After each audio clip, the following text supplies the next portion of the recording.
The media is everywhere. It's like a little gray cloud that follows us around. Whether we know it or not, it's everywhere. People spend 30 hours each week on some sort of media platform. The average person spends 35 minutes a day on Facebook, which amounts to 245 minutes a week. There are over 100 billion Facebook users.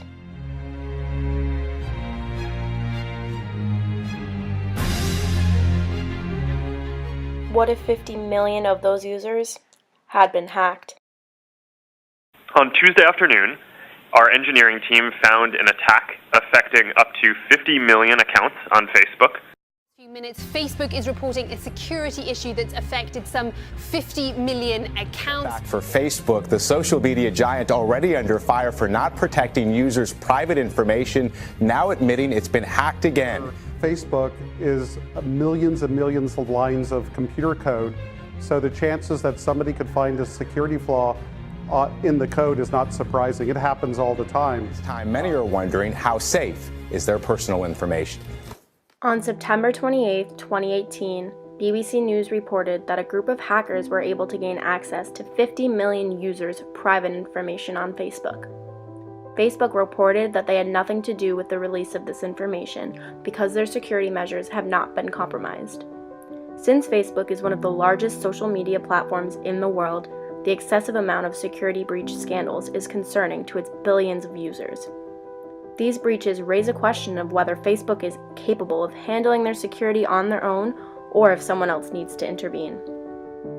Even if Facebook wasn't involved in releasing this information, there's still a negative perception around the company and its security protection. People have already been questioning their privacy on Facebook due to its breaches in the past, such as the Cambridge Analytica scandal and the Russian election interference and code vulnerability. These two incidents, as well as the most recent breach, has led to a 50% user and activity traffic decline on the website. Facebook has a responsibility as one of the largest social media platforms in the world to protect the data its users are expecting will be protected. Hackers were able to expose a faulty code in the View As feature. This feature allows users to view their profile from the outsider's perspective. The vulnerabilities in this code allowed hackers to gain access to 3 different bugs and steal access tokens and digital keys. This allowed people to use Facebook without entering a password every time they wanted to use the website. The hackers were essentially able to log in as the users. However, they did not attempt to read private messages or post things.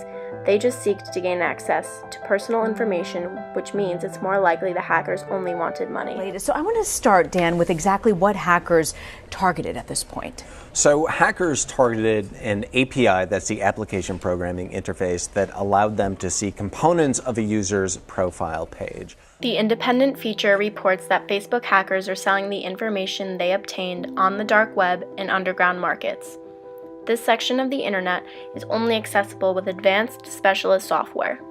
The hackers are listing information on popular dark web marketplaces such as DreamMarket, which is similar to eBay and Amazon, for as little as $3 and up to $12. Adding up the number of stolen accounts and the prices they are individually selling them for, this values the stolen information between $150 million and $600 million, which means that attacks will continue to happen since this information is proving to be valuable on the dark web.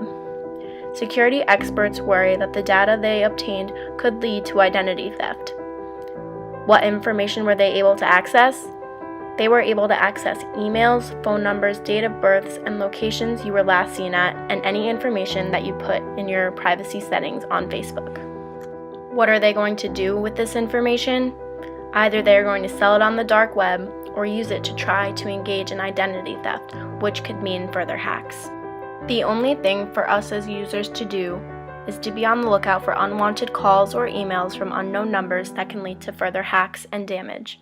Once Facebook learned about the hack, they fixed the vulnerabilities in the system and reset millions of accounts.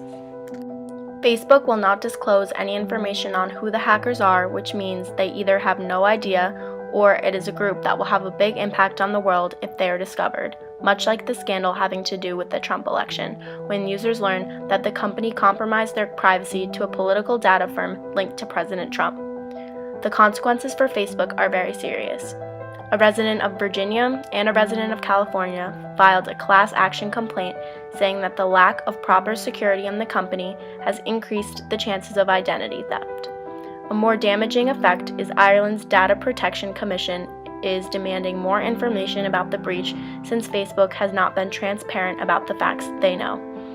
If they find out that Facebook was negligent in safeguarding user security, they could face massive fines of billions of dollars.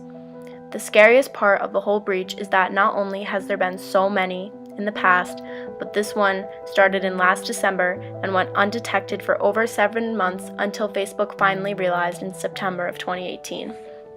None of the fines against Facebook or class actions really matter because the damage has already been done and may continue to be done.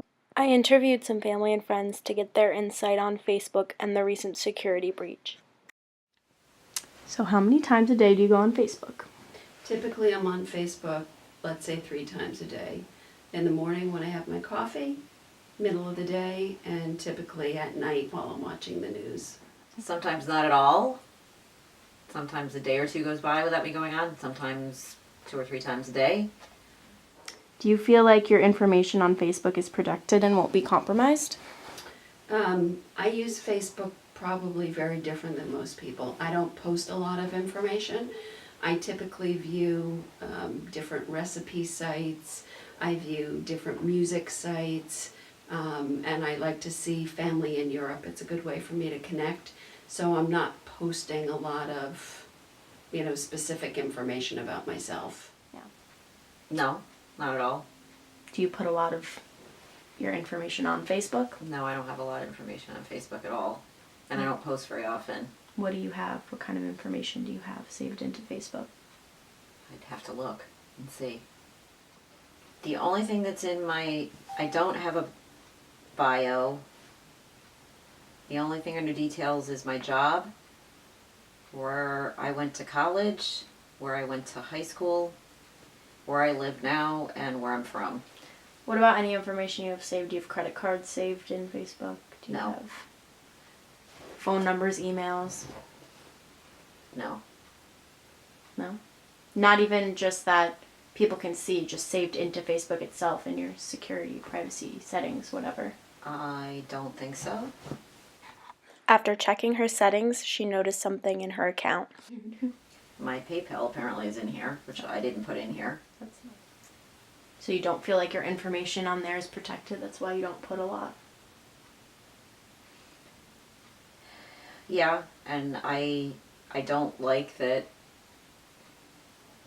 sometimes when I Google something, like a product that I'm interested in buying or whatever, then all of a sudden that ad shows up on Facebook when I look. That really bothers me. Have you heard of the recent security breach? Yes, I am aware of what has happened. And what are your thoughts about that? Again, because I use Facebook very differently than most people, I'm very careful about the information I put out there, which very little private information. Very rarely do I even post pictures. I think I have a phone number for myself out there, but I have security checked on that only allows people that I'm connected with through Facebook to see what little private information I have out there. So anyone that's just out there fishing, if I'm not connected with them, they're not even seeing. As a matter of fact, I don't even have a picture of myself in the profile. They don't see anything. Everything is locked down. That's a smart way to do it, honestly. I think, it's like any other social media site. You better be educated before you just start playing around with it, because you can expose yourself to a lot of bad things. Yeah, exactly. Yes, I have heard of it. What are your thoughts? I never checked to see if it affected me or not. What are your thoughts about it? I'm not surprised, but I don't completely understand the point. I guess the point is because of the credit card information and whatever. The conclusion I've drawn from my research of the topic and from interviewing others is that your information isn't safe no matter where you put it, because you never know the security measures the company actually takes to protect it and who can really see it. This recent security breach of Facebook is just another reminder of this fact and a reminder to be educated about the media platforms we choose to put our information on. We should expect that this will happen again in the future and not be surprised when it does.